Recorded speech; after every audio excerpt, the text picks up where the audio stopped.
शङ्करांश भूम शङ्करार्यपीठसद्गुरून् शुद्धसत्त्वभासुरान् सुवर्त्मनीतभूसुरान् सर्वभूतसौख्यदान् क्षमाकरान् यतीश्वरान्. श्री गुरुभ्यो नमः. शास्त्रदर्पणं முதல் அத்தியாயம் 3வது பாதம். அபசூத்ராதிகரணம். சுகஸ்ய ததனாதரஸ்ரவணாத் ததாத்ரவணாத் சூச்யதேஹி.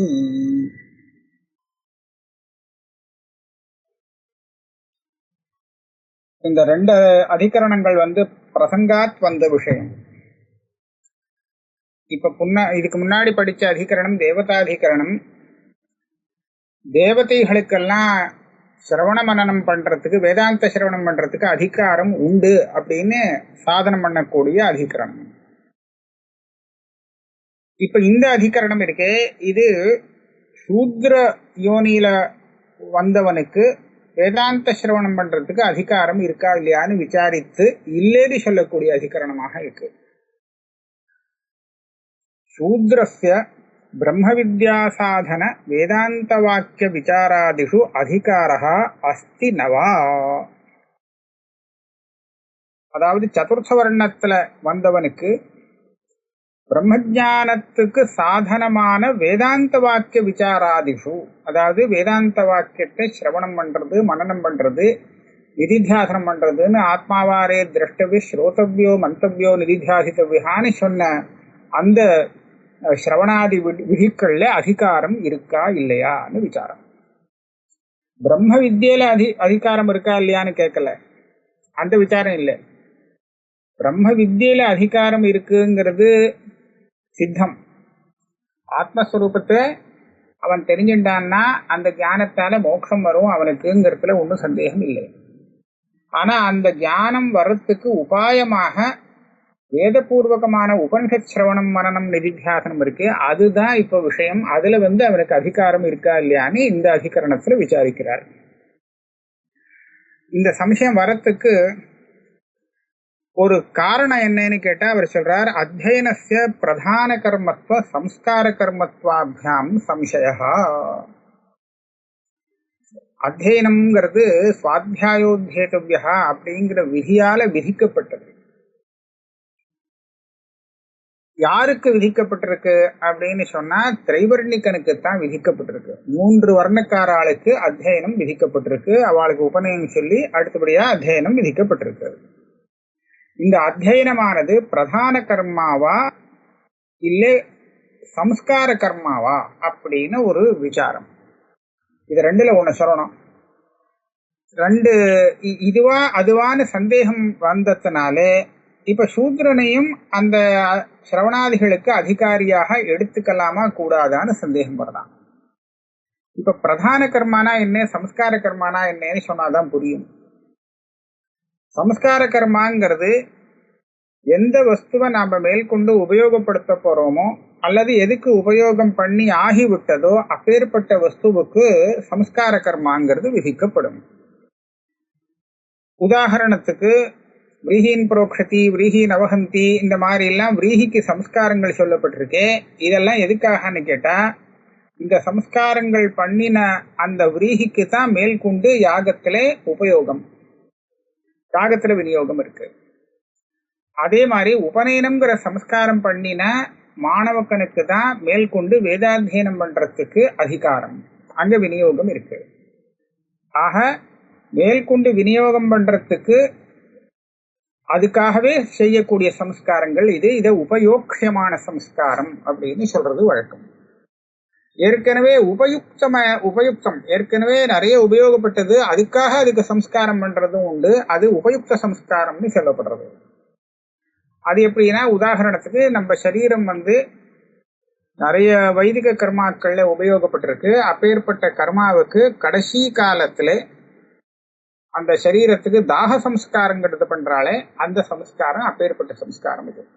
இது எதுக்காக சம்ஸ்காரம் பண்றதுன்னா, இந்த சரீரம் நிறையவே நல்ல காரியங்களுக்கு உபயோகப்பட்டிருக்கு, ஸ்ரௌத கர்மாக்களுக்கு உபயோகப்பட்டிருக்கு. அதனால உபயுக்தமான சரீரத்துக்கு அது சம்ஸ்காரம். இந்த மாதிரி 2 விதமா சம்ஸ்காரம் உண்டு. ஒன்னா சம்ஸ்காரம் பண்ணப்பட்டதுக்கு மேற்கொண்டு உபயோகம் வரணும், அல்லது ஏற்கனவே உபயோகம் ஆகி இருக்கணும். அப்படின்னா இந்த சம்ஸ்கார கர்மா வரும். இப்ப இந்த வேதாத்தியனத்தை எதுக்கு சம்ஸ்காரம்னு வச்சுக்கலாம் அப்படின்னு கேட்டா, அத்தியனம் பண்ணக்கூடிய அந்த வேத சம்ஸ்காரமா வச்சுக்கணுமா வேண்டாமான்னு ஒரு சந்தேகம். இந்த குருமுகோச்சாரண அனுச்சாரணம் பண்ணினத்தினாலே, அதாவது குரு வாயால சொல்லி கொடுத்து சந்த சொல்லி சிஷ்யன் அதை கிரகிக்கிறதுக்கு பேரு அத்தியனம்னு பேரு. இந்த அத்தியனத்தினா இதை குருமுகோச்சாரண அனுச்சாரணம் அப்படின்னு சொல்லுவா.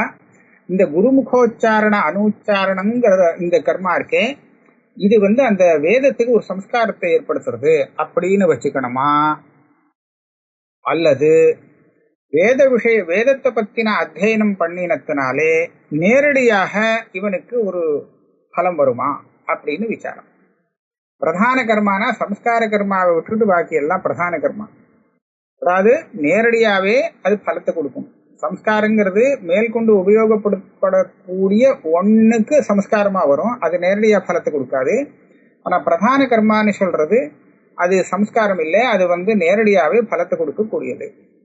அப்ப இந்த அத்தியன விதிங்கிறது இருக்கே, சுவாத்தியாயோத்தியேத்தவ்யா அப்படின்னு வேதாத்தியனம் விதிக்கப்பட்டிருக்கு. இது நேரடியாவே பலத்துக்காக விதிக்கப்பட்ட ஒரு கர்மாவா இல்ல சம்ஸ்காரத்துக்காக விதிக்கப்பட்ட கர்மாவா அப்படிங்கிறது சந்தேகம் வருது. அந்த சந்தேகத்தினாலே இது நேரடியா விதிக்கப்பட்ட ஒரு கர்மாவாக இருக்கும் பட்சத்துல யாருக்கெல்லாம் அந்த பலம் வேணுமோ அவ அத்தனை பேருக்கும் அந்த அதிகாரம் வரலாம் அத்தியனத்துல. சம்ஸ்கார கர்மான்னு சொல்லிட்டோம்னா அப்போ அந்த மாதிரி வராது. ஆக இந்த விதத்திலே இதுதான் இந்த சம்சயம். சதுர்த்த வர்ணனுக்கு வேதாந்த சிரவணத்துல அதிகாரம் இருக்கா இல்லையா அப்படிங்கிற சம்சயத்துக்கு காரணமாக ஆயிடுறது. இப்போ சங்கதி சொல்றார், பூர்வத்திர அத்ரைவர்ணிக தேவானாம் தத் யோயஹா இது லிங்காத் அதிகாரா உக்தா. போன அதிகரணத்திலே, அதாவது தேவதாதிகரணத்திலே, இந்த தேவர்கள்லாம் 3 வர்ணத்துல சேர்ந்தவா இல்லை, திரைவர்ணிக பின்னால் தான். அப்படி இருந்தாலும் அந்த தேவர்களுக்கு வேதாந்த சிரவணத்துல அதிகாரம் இருக்குன்னு சொன்னார். ஏன்னா தத் யோயோ தேவானாம் பிரத்யபுத்தியத சயேவ ததபவத்து ததா ததர்ஷீணாம் ததா மனுஷ்யானாம் அப்படின்னு பிருகதாரண்யத்துல வருது. தேவர்களுக்கு மத்தியிலே இந்த வேதாந்தம் சொன்ன ஸ்வரூபத்தை யாரு தெரிந்து கொண்டார்களோ அத்தனை, அது தேவர்களாகட்டும் மகர்ஷிகளாகட்டும் மனுஷராகட்டும் யாராக இருந்தாலும் இந்த பிரம்மத்தை தெரிந்து கொண்டார்னா அவன் பிரம்மமாவே ஆயிடுவான் அப்படின்னு அந்த இடத்துல சொல்லப்பட்டிருக்கு. இந்த தேவதைகள் இந்த பிரம்மத்தை தெரிஞ்சுக்கிறதுனாலேன்னு சொன்னதுனால என்ன தெரியுதுன்னு கேட்டா, அவளும் வேதாந்த சிரவணம் பண்றதுக்கு அவகாசம் அதிகாரம் உள்ளவர்கள்னு தெரியுது.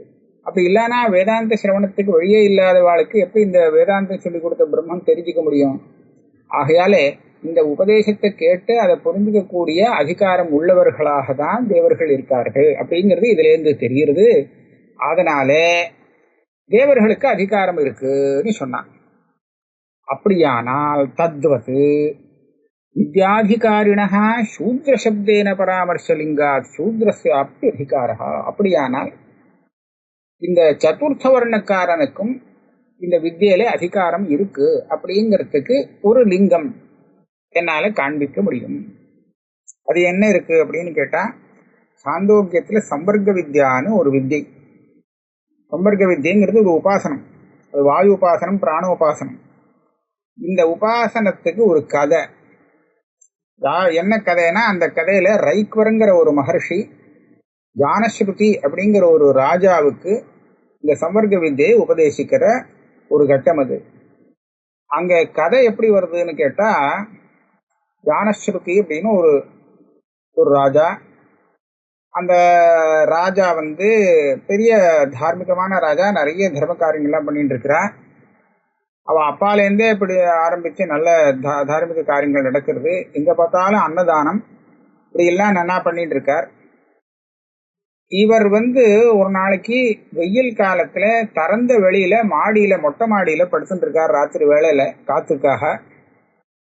அப்படி படுத்துட்டு இருக்கும் நேரத்துல இவருக்கு மேல ஆகாசத்துல 2 ஹம்சங்கள் பறந்து போறதாம்.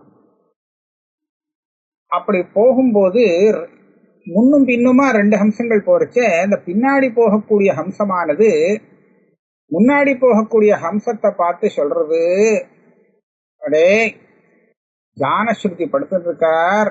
ஜானஸ்ருதின்னு இந்த ராஜாவுக்கு பேரு. அவருடைய புண்ணியம் இருக்கே, அந்த புண்ணியத்தினுடைய வெளிச்சம் அல்லது தேஜஸ் அவர் சரீரத்திலேருந்து கிளம்பி அதோ ஸ்வர்க்கம் வரை நீண்டு இருக்கு. நீ தெரியாதனமா அந்த ஜானஸ்ருதியுடைய புண்ணிய தேஜஸ் இருக்கே, அந்த தேஜஸ் மேல பட்டுண்டு பறந்துடாதே. அது உன் மேல பட்டுதுன்னா நீ எரிஞ்சு போயிடுவ. அதனால ஜாக்கிரதையா போ, ஒதுங்கி போ அப்படின்னு பின்னாடி போகக்கூடிய ஹம்சம் அதுக்கு முன்னாடி பறக்கக்கூடிய ஹம்சத்தை பார்த்து சொல்றது. அது ஜானஸ்ருதி கேட்கறான், அவன் காதுல விழுறது. இவனுக்கு தெரியணுங்கிறதுக்காகத்தான் இவன் காதுல படும்படியா அவ யாரோ பெரியவா யோகிகள் அந்த மாதிரி ஹம்ச ரூபத்துல பேசுறான்னு சொல்றது உண்டு. அப்ப முன்னாடி போகிற அந்த ஹம்சம் சொல்றது, இந்த சாதாரணப்பட்ட ஜானஸ்ருதிக்கு போய் நீ ரைக்வனுக்கு சொல்ல வேண்டிய வார்த்தையை சொல்றியே, ரைக்வருடைய அந்த பலம் இருக்கே புண்ணிய பலம், அந்த பலத்துக்கு சொல்ல வேண்டிய வார்த்தை இது. அதுக்குள்ள எல்லா புண்ணிய பலமும் அடங்கும். அப்பேற்பட்டது அவருடைய புண்ணியம். இவன் என்ன இத்தினூண்டு சின்ன விஷயம் தானே, இவனுக்கு இதுக்கு பெருசா இப்படி சொல்றியே அப்படின்னு முன்னாடி போகக்கூடிய ஹம்சமானது பின்னாடி இந்த மாதிரி ஏற்கனவே சொன்ன ஹம்சத்துக்கு பதில் கொடுத்தது. இது ரெண்டுமே இவன் காதல விழுறது ராஜாவுக்கு, ஜானஸ்ருதிக்கு. உடனே அவனுக்கு அப்புறம் தூக்கம் வரல. என்ன பார்த்தான்னா, அங்க ரைக்வர்னு ஒருத்தரை பத்தி இது பேசிண்டுதே, சயுக்வானம் ரைக்வமிவம் ஆத்த அப்படின்னு மேல வருது. வாக்கியங்கள்லாம் இங்கேயே எடுத்துப்பார். அந்த ஒரு வண்டிக்கடியில உட்காந்துட்டு அவர் பாட்டுக்கு இருப்பறே, அந்த ரைக்வருக்கு சொல்ல வேண்டிய வார்த்தையை இந்த இவனுக்கு போய் சொல்றியே அப்படின்னு சொல்ற மாதிரி இருக்கு. அதை கேட்ட உடனே அப்படி ஒரு ஆசாமி இருக்கார் போல இருக்கே, அவர் பெரிய புண்ணியசாலிங்கிறது இந்த வச்சனத்திலேருந்து தெரிகிறது. ராத்திரி பூரா தூங்கல, மறுநாளைக்கு எழுந்துட்ட உடனே இவனுக்கு அதே ஞாபகம். அங்க ராஜாவை எழுப்பி விடுறதுக்காகன்னு சில பேர் பாட்டு பாடி அவனை ஸ்தோத்திரம் பண்ணி எழுப்புவாளோ இல்லையோ, அங்கெல்லாம் சொல்றான், ஏண்டா ரைக்வருக்கு சொல்ல வேண்டியதெல்லாம் எனக்கு சொல்லிட்டு இருக்கே அப்படின்னு அவாகிட்ட சொல்றான். ஏன்னா அதே ஞாபகம். உடனே இது என்ன புது பேரா இருக்கே யாருன்னு அவ கேட்கும்போது உடனே அப்ப ஞாபகம் ராஜா சொல்றான், இந்த மாதிரி உடனே எல்லா இடத்துலயும் ஆளை அனுப்பு, இந்த மாதிரி இந்த ரைக்வர் எங்க இருக்கான்னு கண்டுபிடி அப்படின்னு சொன்னான். முதல்ல ஒரு தடவை எல்லா இடத்தையும் ஊரை சுற்றி பார்த்துட்டு வந்துட்டான். ரைக்வர்னு எங்க ஒருத்தரும் இல்லைன்னு. எங்கெல்லாம் போய் தேடி பார்த்தேன்னா அவன் சில இடங்கள் அதை அடே எங்க பிராமணன் எங்க இருப்பானோ அங்க போய் தேடு அப்படின்னாங்க. அப்புறம் மறுபடியும் தேட போறச்ச ஏதோ ஒரு நதிக்கீரையில கரையில ஒரு வண்டிக்கு அடியில யாரோ ஒரு கிழவன் உடம்பெல்லாம் அதெல்லாம் சொரிஞ்சுட்டு உட்காந்துருந்தான். அங்க போய் நீ தான் ரைக்வனா அப்படின்னு அவன் கேட்டிருக்கான். ஆமான்னு அவர் சொல்ல, சரிதான் ஓடி வந்திருக்கான். இங்க ரைக்வனை கண்டுபிடிச்சாச்சு, அங்கதான் இருக்கார் அப்படின்னு கண்டுபிடிச்சு ராஜாட்ட சொல்றான்.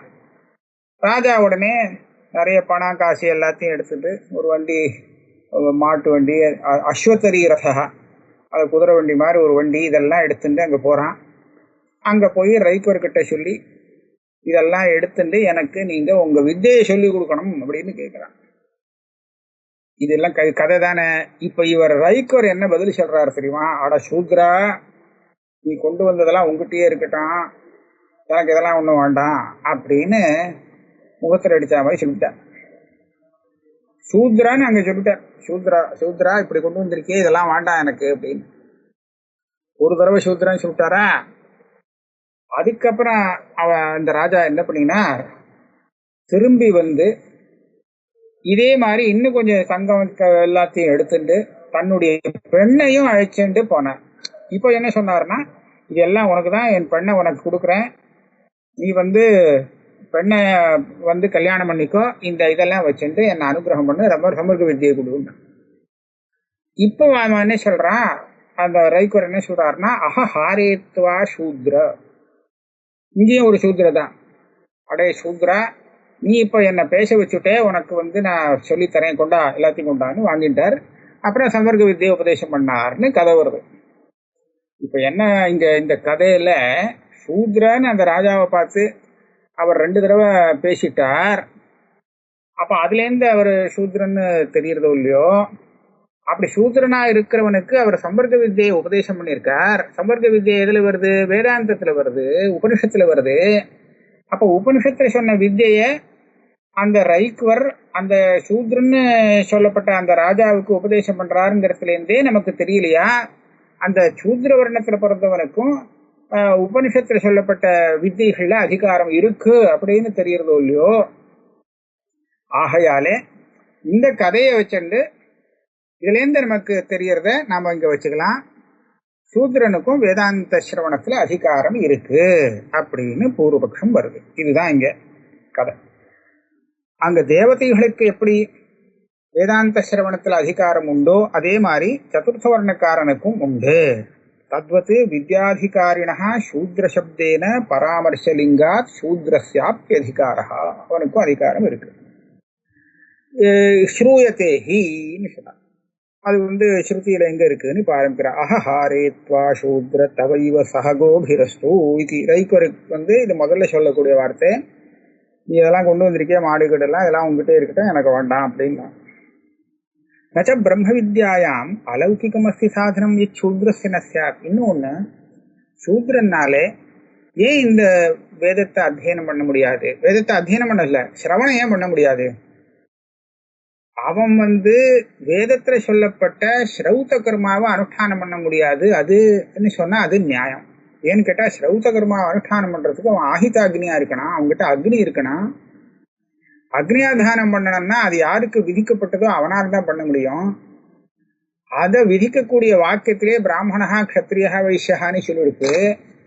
அதனால அதை இவன் பண்ணிக்க முடியாது சதுர்த்த வர்ணக்காரன். ஆக அது இல்லாம வேற மற்ற ஸ்ரௌத கர்மாக்களை அனுஷ்டானம் பண்ண முடியாது. அதனால அதுல அதிகாரம் வேண்டாம், நான் அதை சொல்லலை. ஆனா வேதாந்தம் சொன்னா அதை புரிஞ்சுக்கிறதுக்கு என்ன வேணுமோ அது இருக்கவே இருக்கு. அது புரிஞ்சுக்கிறதுக்கு இவனுக்கு கொஞ்சம் உற்பத்தி வேணும், விஷயத்தை புரிஞ்சுக்கக்கூடிய புத்தி சக்தி வேணும், பாஷை தெரியணும். இதெல்லாம் தான். மற்றபடி கொஞ்சம் நியாயமா நடந்துக்கணும், இந்த தப்பான காரியங்கள்லாம் இருக்கக்கூடாது, இப்படி இல்லை, இதெல்லாம் தானே வேணும். இதெல்லாம் அவனுக்கும் வரலாமோ இல்லையோ. அதனால சூத்ரனுக்கு அதிகாரத்தை நிஷேதம் பண்றதுக்கு ஒன்றும் காரணம் இல்லை. பிரம்ம வித்யாயாம் அலௌகிகம் நச்ச கிஞ்சித் சாதனம் அஸ்தி சூத்ரஸ்ய ந. சூத்ரனுக்கு வர முடியாதபடிக்கு பிரம்ம வித்யில ஏதாவது ஒரு சாதனை சொல்லியிருக்கா? பிரம்ம வித்யில அதிகாரிக்க வேண்டியது நித்தியானித்திய வஸ்து விவேகம், வைராக்கியம், இதெல்லாம் தான் வேணும். இதெல்லாம் அவனுக்கும் வரலாமே. வேதார்த்தாவபோதே அத்தியன நியமஸ்ய சுவாத்தியாய விதி அபோதிதத்வாத். திரைவர்ணிகாலுக்கு வேதாத்தியனத்தை பண்ணணும்னு சொல்லியிருக்கே தவிர அந்த வேதார்த்தத்தை கத்துக்கிறதுக்கு அத்தியனம் பண்ணி தான் கத்துக்கணும் அப்படின்னு ஒரு நியமம் சுவாத்தியாயோத்தியதவ்யா அப்படிங்கிற விதி சொல்லவில்லை. அப்படி சொல்லி இருந்தால் வேதார்த்தமான பிரம்மத்தை தெரிஞ்சுக்கிறதுக்கு அத்தியனம் பண்ணினவன் தான் தெரிஞ்சுக்க முடியும், உனக்கு அத்தியனம் கிடையாது அதனால நீ தெரிஞ்சுக்க முடியாதுன்னு சொல்லி இவனுக்கு அதிகாரம் இல்லைன்னு சொல்லலாம். ஆனா அப்படி அந்த வாக்கியம் சொல்லலை. சூத்ரஸ்ய உபநீத த்விஜாத்யதிகாரக அத்தியன அபாவாத் பிரம்மஜான சாதன விசாராது அனதிகாரா இது சேத். அப்ப இவன் ஒரு கேள்வி கேட்பான், அப்பா உபனிஷத்துங்கிறது அத்தியனம் பண்ண வேண்டிய விஷயம் தானே, இது வேதத்துல சேர்ந்தது தானே, வேதத்தை அத்தியனம் பண்ணணும்னு சொன்னா அவனுக்கு உபநயனம் ஆயிருக்கணுமோ இல்லையோ. உபநயனம் ஆன உபநயனம் ஆனாதான் அவனுக்கு த்விஜன்னு பேரு. அந்த த்விஜன் அத்தியனத்துக்கு அதிகாரியாவான். அத்தியனத்தினாலே கிரகிக்கப்பட்ட அந்த வேதார்த்தத்தை அவன் விசாரிக்க முடியும். சூத்ரனுக்கு எப்படி பண்ண முடியும்? அதனால பிரம்மஜான சாதன விசாரத்துல இவனுக்கு அதிகாரம் வர முடியாதுன்னு கேட்டான். அது அப்படி கேட்காதே, வரலாம். இங்கே யதா அனாரப்ய விதேஹே கர்ம வியாப்தார்த்தான் ஆஸ்ரிதத்வதா ந கிருத்வர்த்தே அஸ்ய நியமஹ ந புமர்த்தே அனபீஷ்டதா. இங்க இதை கொண்டு வந்துட்டார் கொஞ்சம். சுவாத்தியாயார்த்த விசாரம் போன அதிகரணம் மாதிரி இங்கே இல்லை. போன அதிகரணத்துல தேவதைகளுக்கு அத்தியனமும் இல்லை, உபநயனமும் இல்லை. ஆனா இந்த தேவதைகளுக்கு எப்படி ஒரு ஸ்மரண சக்தி, புத்தி சக்தின்னு சொன்னா, போன ஜென்மாவில அவ அத்தியனம் பண்ணின வேதம் இன்னைக்கு ஞாபகம் இருக்கு. தேவதையா வந்ததுக்கு அப்புறமும் அவளுக்கு நல்லா ஸ்மரணம் வரும். ஸ்மரணம் வந்தா போறோம், அதை விசாரிக்கலாம். ஆக இவன் புதுசா தேவத்தை ஒரு குருட்ட போய் அத்தியனம் பண்ணிட்டு அப்புறம் வேதாந்த சிரவணம், வேதாந்த விசாரம் பண்ணணுங்கிறது இல்லை. இவனுக்கே தேவதையா இருக்கிறவனுக்கே ஞாபகம் வரும் போன ஜென்மாத்துல அத்தியனம் பண்ணின வேதங்கள்லாம். ஆனா இந்த சதுர்த்த வர்ணனுக்கு அப்படி இல்லை. அவனுக்கு தேவதைகளை போல தானா இந்த வேதங்கள்லாம் ஞாபகம் வர்றதுக்கு வழி இல்லை இல்லையா? அதனால இவனுக்கு அதிகாரம் சொல்ல முடியாது. இவனும் வரணும்னா அத்தியனம் பண்ணிட்டு வர வேண்டியிருக்கும். அத்தியனம் பண்ணா உபநயனம் பண்ணணும், அதெல்லாம் ஒண்ணும் இல்லை இவனுக்கு. ஆகையால இவனால அத்தியனம் பண்ண முடியாததுனால அந்த அதீதமான வேதார்த்தத்தை விசாரம் பண்றதுக்கும் இவனுக்கு அதிகாரம் கிடையாது அப்படின்னு பூர்வபக்ஷம். அது இல்ல, இது பூர்வபக்ஷம் இல்ல, இது பூர்வபக்ஷத்து மேல ஆக்ஷேபம். அந்த ஆக்ஷேபத்துக்கு பூர்வபக்ஷி இப்ப பதில் சொல்றார். ந யதஹ அனாரப்ய விதேஹே கர்மவியாப்தார்த்தான் ஆஸ்ரிதத்வதஹ. கர்மவியாப்தன கர்ம சம்பந்தின்னு அர்த்தம். இதை நான் அர்த்தத்தை சொல்லிட்டு அப்புறம் வளர்க்கிறேன். ந கிரத்வர்த்தேஸ்ய நியமஹ ந புமர்த்தே அனபீஷ்டதஹ. என்னன்னா சுவாத்தியாயோத்தேதவ்யா, இதுதான் அத்தியனத்தை விதிக்கிறது. வேதாத்தியனத்துக்கு விதி எங்க இருக்குதுன்னு கேட்டா சுவாத்தியாயோத்தேதவ்யாங்கிற விதி. இந்த விதியானது ஒரு கிரது பிரகரணத்துல வரல. அதாவது தர்சிபூர்ணமாச பிரகரணத்துல வந்திருக்கு, ஜோதிஷோம பிரகரணத்துல வந்திருக்கு இந்த வாக்கியம் அப்படின்னு சொல்றதுக்கு இல்ல. இது எந்த கிரத்துலையும் பிரகரணத்துல வரல. அப்படி இருக்கும் போது இந்த வேதாத்தியனம் எதுக்காக விதிக்கப்படுறது அப்படின்னு பார்க்கணும். ஒரு கிரத்துவ அனுஷ்டானம் பண்றதுக்காக கிரத்துவோடு சம்பந்தப்பட்ட அத்தியனம் இது இல்லை. அதனால இப்ப என்ன பண்ணணும், கிரத்துவோட சம்பந்தப்பட்டதாக இருக்குமானால் இதை ஒரு சம்ஸ்காரம்னு சொல்றதுக்கு வழி உண்டு. வேதத்தை அத்தியனம் பண்ணி தெரிஞ்சுட்டாதான் அந்த வேதத்தை வச்சுட்டு கிரத்துவ அனுஷ்டானம் பண்ணலாம் அப்படின்னு நியமம் பண்ணலாம். அப்படி இல்லை இங்க. ஆகையால வேதத்தை அத்தியனம் பண்றது எதுக்காக அப்படின்னு கேட்டா, பண்ணினா ஏதோ சொர்க்கம் வரும் அப்படின்னு ஒரு பலத்துக்காகத்தான். பிரதான கர்மா அப்படின்னு சொல்ல முடியாது. சம்ஸ்கார கர்மா இல்லை, இது ஒரு பிரதான கர்மா. இது அத்தியனம் பண்ணினால இவனுக்கு பெரிய புண்ணியம், அந்த புண்ணியத்தினால ஏதோ ஒரு பெரிய பலம் வரும் அப்படிங்கறத தான் சொல்லும்படியா இருக்கு. அப்படி இருக்கிறதுனாலே கர்மவியாப்த அர்த்த அனாஸ்ரிதத்துவதா இந்த விதியானது எந்த ஒரு வேதாத்தியனத்தை விதிக்கிறதோ அது மேற்கொண்டே செய்யக்கூடிய ஸ்ரௌத கர்மானுஷ்டானம் இருக்கே அதோடு சம்பந்தப்பட்ட ஒரு விஷயத்தை ஆசிரியத்துண்டு விதிக்கப்படவில்லை. விரீஹின் புரோக்ஷதி விரீஹின் அவஹந்தின்னு சொன்னா இந்த விரீஹியானது மேற்கொண்டு புரோடாசம் பண்றதுக்கு தேவைப்படுறது. அதுக்காக வந்த விரீஹிகள் கர்மாவோடு சம்பந்தப்பட்ட விரீஹி, அதுக்குதான் புரோக்ஷணம் இத்தியாதி சம்ஸ்காரங்கள்லாம் சொல்லப்பட்டிருக்கு. அந்த விதத்திலே அதே மாதிரி இது சம்ஸ்கார விதியாக இருக்கும் பட்சத்திலே ஒரு கர்மாவோடு சம்பந்தப்பட்ட ஒரு விஷயத்தை சம்ஸ்காரம் பண்ணணும்னு சொல்லணும். ஆனா அந்த மாதிரி இல்லை. ஏன்னா இந்த வாக்கியம் ஒரு கிருத்து பிரகரணத்துல இல்லை, இது பாட்டுக்கு தனியா நிற்கிறது அப்படின்னு முதல் இது. ஆக இதை கிருத்வர்த்தத்துல நியமமும் பண்ண முடியாது. சுவாத்தியாயோத்தேதவ்யா இதி விதிஹி கஞ்சித் கிரதும் பிரகிருத்திய ந பட்யதே. இந்த விதிவாக்கியமானது ஒரு கிரதுவின் பிரகரணத்திலே படிக்கப்பட்டது இல்லை. அப்போ ஒருத்தன் கேட்பான், கிரது பிரகரணத்துல படிக்கலேங்கிறத வச்சுட்டு அது சுதந்திரம்னு நினைச்சு விடாதே. அப்படி பிரகரணத்திலேருந்து வெளியில சில விஷயம் படிச்சிருக்கும், அது அனாரபியாதீதம்னு சொல்லுவா. அது கூட கிருத்துல உபயோகப்படக்கூடியதாக இருக்க முடியும். அதுக்கு ஒரு உதாரணம் சொல்றேன் கேளு. எப்படின்னா, எஸ்ய பர்ணமயீ ஜுஹூர்பவதி நச பாபம் ஸ்லோகம் ஸ்ருணோதி அப்படின்னு ஒரு விதிவாக்கியம் அசவாதத்தோடு சேர்த்து இருக்கு. இந்த விதிவாக்கியம் என்ன சொல்றதுன்னா, ஜுஹூங்கிற ஒரு பாத்திரம் ஹோமம் செய்யறதுக்கு உபயோகப்படக்கூடிய கரண்டி மாதிரி இருக்கக்கூடிய நீட்டமான ஒரு பாத்திரம், காஷ்ட பாத்திரம். இதை எந்த காஷ்டத்தால பண்ணணுங்கிறது விதிக்கிறது. பர்ணமயி, பர்ணான்னு பலாசத்துக்கு பேரு, பலாச காஷ்டத்தினாலே ஜுகுவை தயாரிக்க வேண்டும் அப்படின்னு விதிக்கிறது. வாக்கியம் இது பிரகரணத்துல இல்லை, தனியா இருக்கு. இந்த வாக்கியம் ஏன் அந்த ஜுகுவை இதனால பண்ணணும், பர்ணத்தா அதாவது பலாச காஷ்டத்தினால பண்ணணும் அப்படின்னு கேட்டா, நிச்சயமா அப்பதான் அந்த கிருத்து சார்த்தகமாகும் அப்படின்னு ஏதாவது சொல்லணும். அதை எப்படி சொல்லியிருக்கு, கிருத்துவோட சம்பந்தப்பட முடியாதே, இதுதான் அனாரபியாதீதம். அதாவது கிருத்து பிரகரணத்துல இந்த வாக்கியமே இல்லையே, அப்ப என்ன பண்ணுவேன்னா, கிருத்து பிரகரணத்துல இந்த வாக்கியம் இருக்கணுங்கிறது அவசியம் கிடையாது.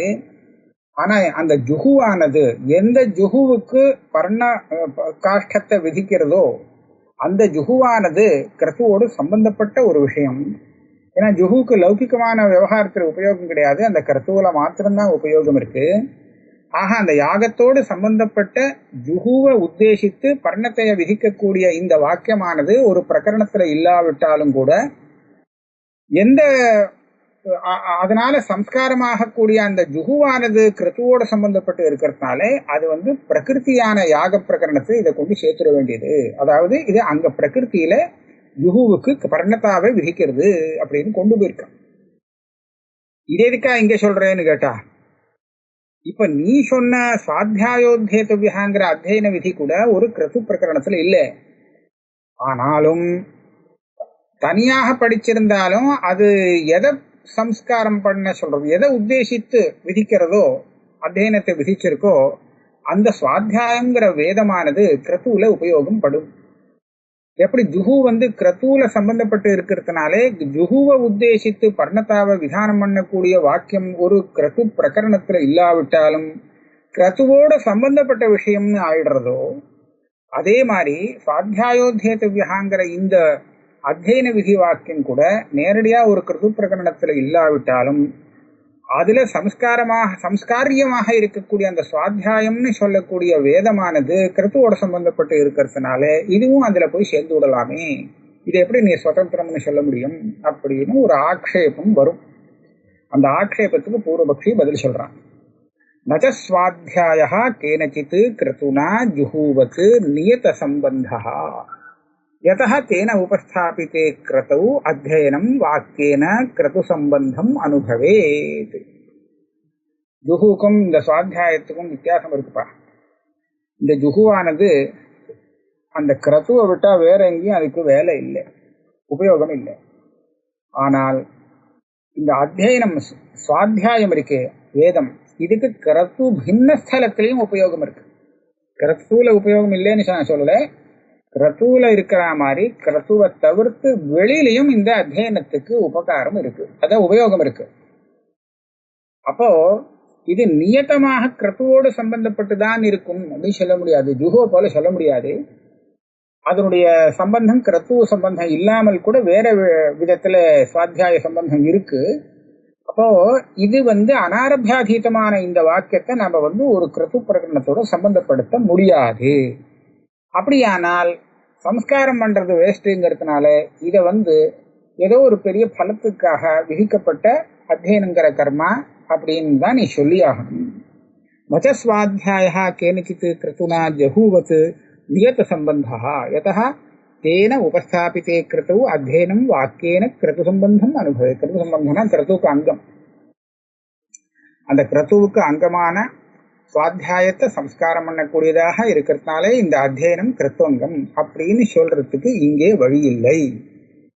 தஸ்மாத் ந கிருத்வர்த்தே அக்ஷராதிகமே அர்த்தபோதேவா அத்தியனம் நியந்தும் சக்கியதே. இப்படி இருக்கிறதுனாலே கிருத்துவுக்கு உபயோகப்படக்கூடிய ஒரு அர்த்தாவகமத்திலேயோ அர்த்த ஜானத்திலேயோ இல்லே அக்ஷராதிகமேவா, கிருத்துவில படிக்கணும்னா அந்த அக்ஷரங்கள் இவன் நன்னா தெரிஞ்சுக்கணும். முதல்ல அக்ஷரம் நன்னா வாயில வந்தா தான் அந்த சமயத்துல தடங்கள்லாம் இல்லாம நன்னா சொல்ல முடியும். அதுக்காக வேதாத்தியனம் விதிக்கப்படுறது அப்படின்னு சொல்றதுக்கு வழி இல்லை. இத ஸ்லோகத்துல எப்படி சொல்லியிருக்கார், அனாரபிய விதேஹே கர்ம வியாப்த அர்த்த அனாஸ்ரிதத்வதா ந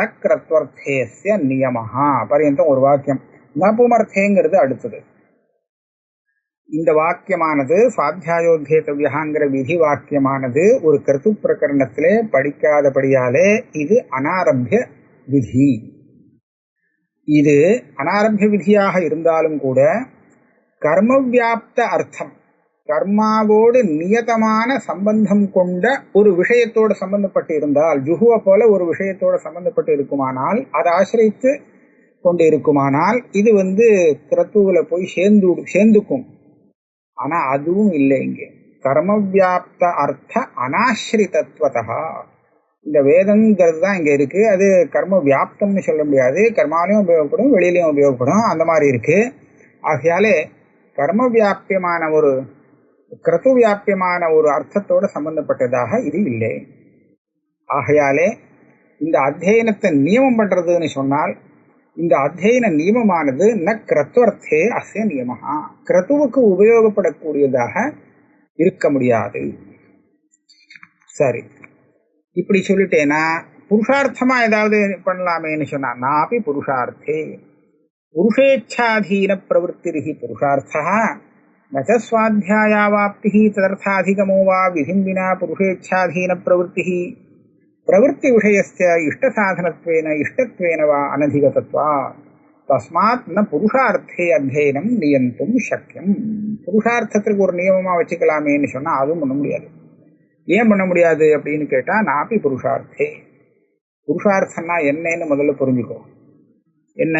புருஷேச்சாதீன பிரவருத்திரிஹி புருஷார்த்தா, புருஷன் ஆசைப்பட்டு எதிலே பிரவர்த்திக்கிறானோ அது புருஷார்த்தம். தான் ஆசைப்பட்டு ஏக்கா சொன்னேன்னா, விதி இவனை பண்ணிதான் ஆனான்னு கட்டாயப்படுத்துறது, அதனால பண்றதுங்கிற அது புருஷார்த்தம் இல்லை, அது கர்த்தர்த்தம். இவனா ஆசைப்பட்டு பண்றது இருக்கே, தனக்கு ஒரு பிரயோஜனம் இருக்குங்கிறதுனாலே அதுதான் புருஷார்த்தம்.